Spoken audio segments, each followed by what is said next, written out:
Hello mga mamshi, welcome to my mini vlog. Today, another day, another vlog. So, karon pagid ko naabot no, gikan ko na malit sa merkado.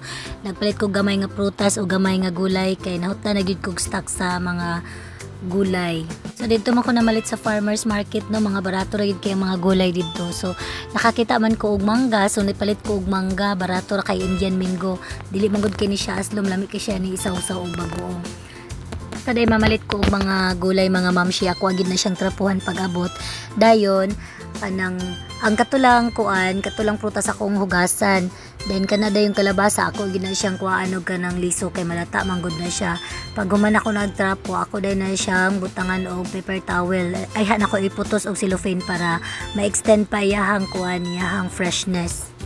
Tanang ampalaya mga mamshi, pag dili na nimo siya puston manggod o dili nimo masulod sa cellophane, dali kay siya maglagom sa mutnog isulod siya sa ref.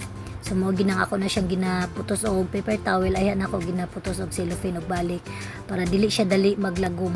Ay mga mamshi, nanapuday ko napalit, i-share na ko sa inyo, napalit na ako sa online. Kana bitang i-cover nimo sa glass window na para dili ka maklaro kung naka sa sulod, di ka maklaro to sa gawas. Pati diri sa akong kabinet akong giplanuhan nga butangan na pud nako siya. Gusto na ko white ang akong cabinet, dili black. So dire ako diri siyang gisuko diri mamshi, match gid siya sa akong bintana na. Pati pud niya akong sofa cover nga color green nga with flower mamshi, sa online pud nako ni siya gipalit. So ibutang lang nako ang link sa comment section, pwede ra to ninyo i-click. Chada siya reviews sa ihabit ang mga comments, chada gid siya.